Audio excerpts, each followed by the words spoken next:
วันเพ็ญเดือน12เป็นวันที่มีความหมายลึกซึ้งทั้งทางวัฒนธรรมและทางธรรมะของชาวพุทธเราหลายคนอาจรู้จักวันลอยกระทงว่าเป็นวันที่เรานำกระทงไปลอยน้ำเพื่อขอขมาพระแม่คงคาหรือเพื่อความสวยงามความสนุกสนานในเทศกาลแต่แท้จริงแล้วหากเรามองให้ลึกในแง่ของพระพุทธศาสนาลอยกระทงยังเป็นสัญลักษณ์แห่งการปล่อยวางการลอยสิ่งที่ไม่ดีออกจากใจและการเริ่มต้นใหม่ด้วยจิตที่ผ่องใสอีกครั้งหนึ่งความหมายทางพุทธศาสนาทุกสิ่งย่อมเป็นอนิจจังคือไม่เที่ยงน้ำที่ไหลไปไม่เคยหยุดนิ่งเปรียบเสมือนชีวิตที่เปลี่ยนแปลงอยู่เสมอเมื่อเราลอยกระทงลงในสายน้ำให้ระลึกว่าเรากำลังวางสิ่งเก่าวางความทุกข์ความผิดพลาดความเศร้าในใจลงไปเพื่อให้จิตใจเบาขึ้นไม่แบกอดีตไม่ยึดติดในสิ่งที่ล่วงแล้วดังนั้นการลอยกระทงในพุทธศาสนาจึงไม่ใช่เพียงการลอยกระทงภายนอกเท่านั้นแต่คือการลอยกระทงภายในใจ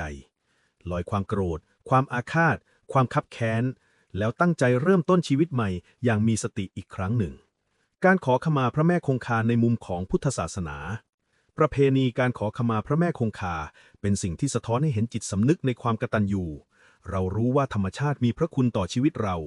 น้ำหล่อเลี้ยงชีวิตให้ความเย็นความชุ่มชื้นเราจึงขอขมาต่อสายน้ำที่เราอาจใช้โดยไม่ระมัดระวังเป็นการฝึกความเคารพในธรรมชาติซึ่งก็สอดคล้องกับพุทธธรรมที่สอนให้เรามีเมตตาต่อสิ่งทั้งหลายไม่เบียดเบียนผู้อื่นการขอขมาในวันนี้จึงเป็นการขอขมาต่อธรรมชาติต่อสิ่งที่เราอาศัยอยู่และขอขมาต่อกันและกันในครอบครัวเพื่อนฝูงหรือคนที่เราเคยล่วงเกินเพื่อให้ใจเราเบา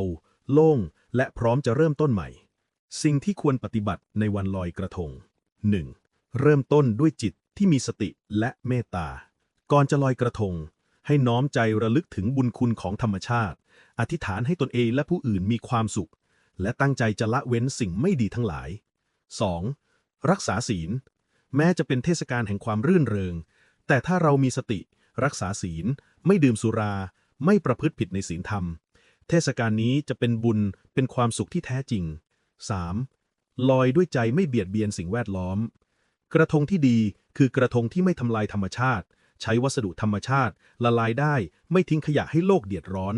เพราะการลอยกระทงไม่ใช่การสร้างภาระให้โลกแต่คือการคืนความงดงามให้แก่โลก 4. ทำบุญฟังธรรมรักษาใจให้สงบเข้าวัดสวดมนต์หรือร่วมทำกิจกรรมทางศาสนา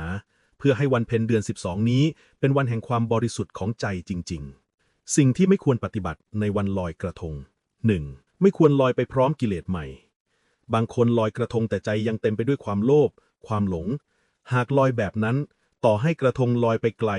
ใจก็ยังหนักเหมือนเดิม 2. ไม่ควรใช้โอกาสแห่งบุญไปสร้างบาปเช่นการดื่มเหล้าเล่นการพนันหรือประพฤติผิดศีลธรรมสิ่งเหล่านี้ไม่ใช่การฉลองแต่คือการทำร้ายใจตนเอง 3. ไม่ควรทำลายสิ่งแวดล้อมหรือสัตว์น้ำการปล่อยกระทงที่มีตะปูโฟมหรือพลาสติกคือการขอโทษธรรมชาติด้วยมือหนึ่งแล้วทำร้ายด้วยอีกมือหนึ่งเราควรเปลี่ยนจากลอยทิ้งเป็นลอยใจปล่อยสิ่งไม่ดีในใจแทนของเสียในแม่น้ำแก่นแท้ของวันลอยกระทงในคืนวันเพ็ญเดือน12แสงจันทร์เต็มดวงสะท้อนผิวน้ำให้ระลึกว่าแสงจันทร์คือใจของเราแท้ๆบริสุทธิ์สว่างและสงบอยู่เสมอแต่มักถูกคลื่นแห่งอารมณ์ความโกรธความเศร้าความพุ่งซ่านกระเพื่อมให้มองไม่เห็นความสว่างวันลอยกระทงจึงเป็นเหมือนการหยุดเพื่อมองใจตัวเองอีกครั้งเพื่อขัดเกลาจิตให้ใสให้กลับมามีสติและเมตตาเพราะเมื่อใจใสโลกทั้งใบก็สว่างขึ้นด้วยข้อคิดส่งท้ายคืนนี้หากท่านจะลอยกระทง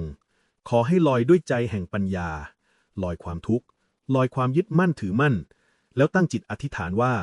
ขอให้ข้าพเจ้ามีสติรู้เท่าทันใจตนเองไม่เบียดเบียนผู้อื่นขอให้ธรรมะนำทางชีวิตให้เจริญทั้งทางโลกและทางธรรมครับหากเราลอยกระทงด้วยใจเช่นนี้แม้ไม่ได้ลอยกระทงใบใดเลยเราก็ได้ลอยสิ่งที่หนักในใจไปเรียบร้อยแล้วขอให้ทุกท่านมีความสุขในวันลอยกระทงมีแสงแห่งปัญญาในใจดุจพระจันทร์เพ็ญคืนนี้สว่างไสวอยู่เสมอครับขอทุกท่านเจริญในธรรมและมีความสุขในวันลอยกระทงครับสาธุ